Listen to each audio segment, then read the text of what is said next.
अनंत यात्रा, एक रहस्यमय ब्रह्मांड की खोज, सपना या हकीकत। भारत। एक शांत रात 14 वर्षीय आरव को हमेशा से अंतरिक्ष और ब्रह्मांड के रहस्य जानने का शौक था। उसकी अलमारी में खगोल शास्त्र की किताबें भरी पड़ी थीं और वह अक्सर रात को खिड़की से तारे निहारा करता। उस रात भी वो अपनी टेलीस्कोप से आकाश को देख रहा था। अचानक एक अजीब सी नीली रोशनी उसके कमरे में फैल गई। ये क्या है? बिजली कड़क रही है क्या? पर रोशनी अंदर से नहीं, बाहर से आ रही थी। वो खिड़की से झांकता है और देखता है कि उसके घर के पीछे एक चमकती हुई उड़न तश्तरी UFO उतर रही है। उसका दिल जोरों से धड़कने लगा। क्या वो सपना देख रहा था? कुछ ही पलों में उड़न तश्तरी का दरवाजा खुला और उसमें से एक नीली आंखों वाली रहस्यमय लड़की बाहर आई। वह दिखने में इंसानों जैसी थी, लेकिन उसकी आंखों में ब्रह्मांड जैसा गहरापन था। नमस्ते आरव, मैं जोड़ा हूँ और मैं एंड्रोमेडा गैलेक्सी से आई हूँ। तुम एलियन हो? अगर तुम्हें एलियन कहना पसंद है तो हाँ, लेकिन मैं तुम्हें ब्रह्मांड की सबसे बड़ी रहस्यमयी यात्रा पर ले जाने आई हूँ।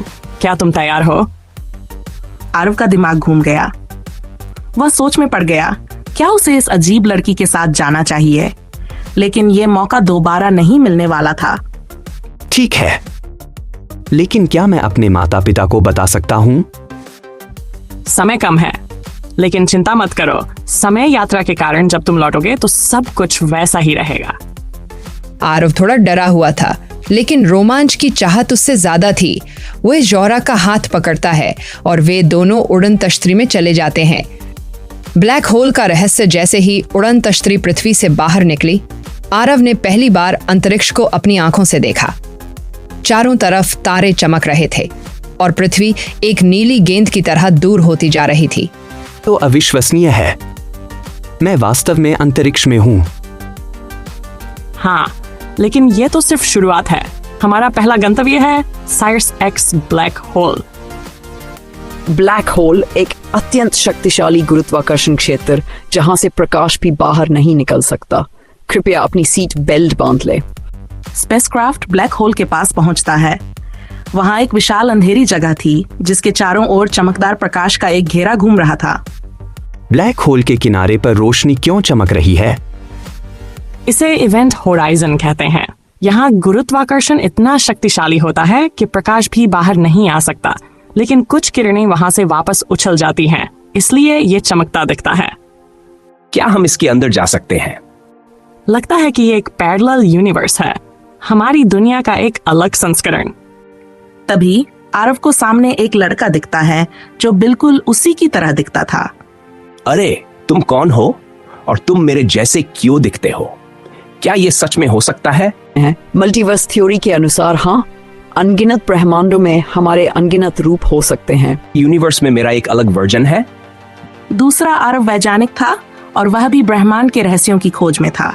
शायद हमारा मिलना तय था। हमारे पास ब्रह्मांड का सबसे बड़ा रहस्य सुलझाने का मौका है। व्हाइट होल, समय यात्रा का दरवाजा, एक चमकदार ऊर्जा क्षेत्र के पास। अचानक जोरा एक अजीब सफेद रोशनी की ओर इशारा करती है। तो क्या यह समय यात्रा का दरवाजा हो सकता है? वे स्पेसक्राफ्ट को व्हाइट होल के करीब ले जाते हैं और सब कुछ घूमने लगता है। जब वे आंखें खोलते हैं तो वे भविष्य में होते हैं। स्थान भविष्य की दुनिया। भविष्य में आरव और जोरा को पता चलता है कि एलियंस पहले ही इंसानों से संपर्क कर चुके हैं, लेकिन उनका संदेश कभी ठीक से डिकोड नहीं किया गया। 1977 में मिले वाओ सिग्नल का जवाब यही है। तो एलियंस हमें पहले ही जवाब दे चुके हैं, लेकिन हमने उसे नहीं समझा। भविष्य की तकनीकों को देखकर आरव दंग रह जाता है, लेकिन उसे लौटना होगा। वे व्हाइट होल के जरिए अपने समय में लौट आते हैं। अंत आरव की आंखें खुलती हैं। क्या यह सपना था? लेकिन उसकी मेज पर वही चमकता हुआ डिवाइस पड़ा था जो जोरा ने दिया था। जारी रहेगा। ब्रह्मांड के रहस्यों की ये अनोखी यात्रा यहीं खत्म नहीं होती, बल्कि यह तो बस एक शुरुआत है। क्या आपने कभी सोचा है कि ब्लैक होल के पार क्या है, या क्या वास्तव में एलियंस हमें संदेश भेज चुके हैं? अगर हाँ, तो ऐसी और भी रोचक और जानवर्धक कहानियां देखने के लिए हमारे चैनल रोचक कहानियों की दुनिया को अभी सब्सक्राइब करें और वीडियो को लाइक जरूर करें। नई कहानियों के साथ फिर मिलेंगे। अगर कोई बदलाव चाहिए तो बताइए।